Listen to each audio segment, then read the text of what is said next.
Welcome to the 650km V10 review, and hopefully going to answer, is the V10 the best mid-range vehicle, one-wheel vehicle out there?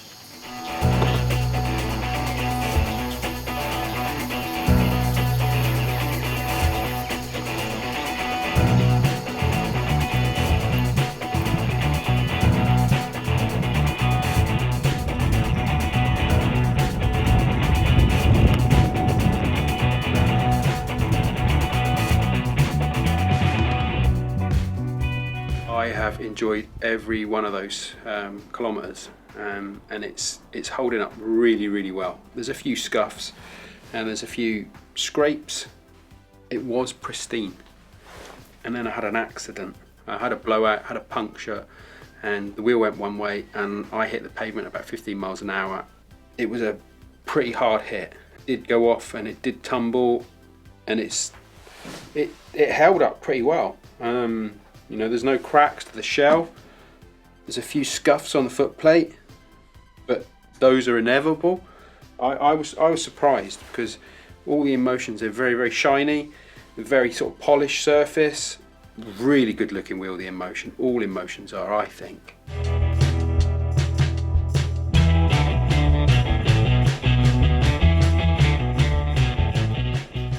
I think of all the mid-range wheels, this is my favourite. So this is my personal favourite.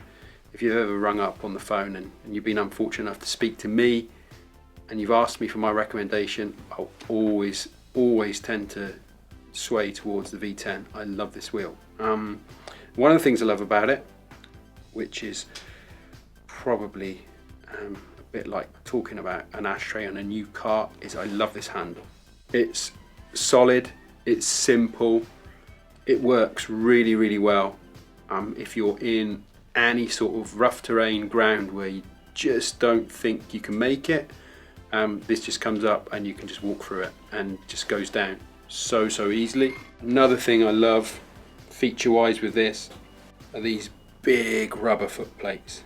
They're just so comfortable. I mean, obviously you can't see this by me pressing it, but there's a lot of cushion there, and it just makes it a really nice ride. But after 650 kilometers, there's not hardly any wear on these at all, so I imagine these are going to last a long time before you have to replace them or think about replacing them.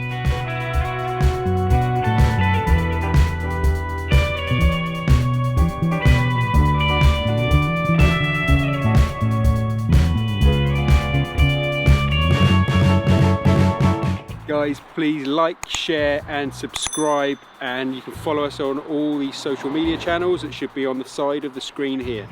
Thank you.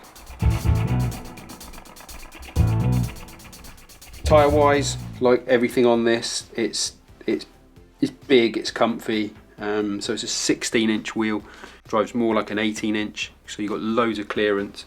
So going from roads, so I travel a lot on the A40, going from roads, so I go from A40 and I then go straight into the forest, onto rough or fit. Well, yeah, they can be. At times they can be rough fire track, and it doesn't miss a beat. You know, it goes from one to the other without missing a beat. You don't really notice any difference between the two. Now, some of that analogies that have been used to describe the V10 and the V10F are, it's the Rolls Royce of wheels, you know, so big, comfortable, nice riding, plenty of power when you need it, not super fast, but it's certainly enough for me, and probably enough for most users, unless you're an adrenaline junkie and you just love to travel at speed, which is something that we never recommend. It's also been described as a magic carpet. It rides like a magic carpet. One way I would describe it, not as good as either of those. It's just a super comfortable wheel.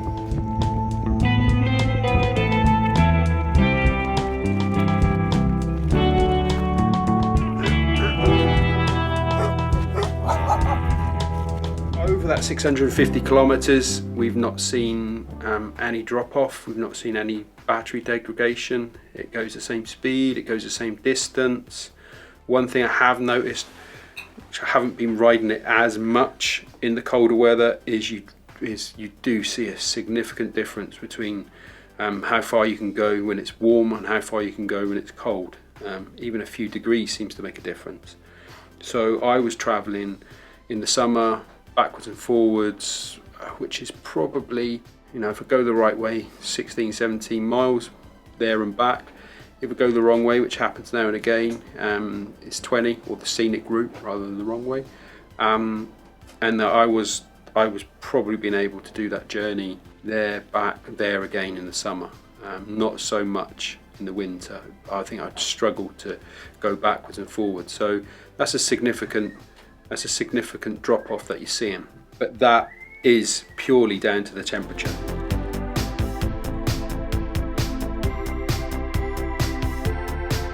Light, you know, if you have to ride in the dark or dusk, it gives you plenty of light. Gives you enough radiance for you to see where you're going safely. Brake light, side lights are great. It's like having a mobile disco with you wherever you go. If you're really getting picky and you're really looking for drawbacks, then the charging port is a little bit of a pain. I think Ian said on previous videos is that he tends to leave this up, which is what I do, and I usually charge it in this acts almost as a stand that you can lean against the wall and plug it in. Maybe you could say it's a little conservative. They've underpowered it, so there's very little chance of you blowing boards, which is a good thing. For me, speed, acceleration on this is absolutely perfect for me.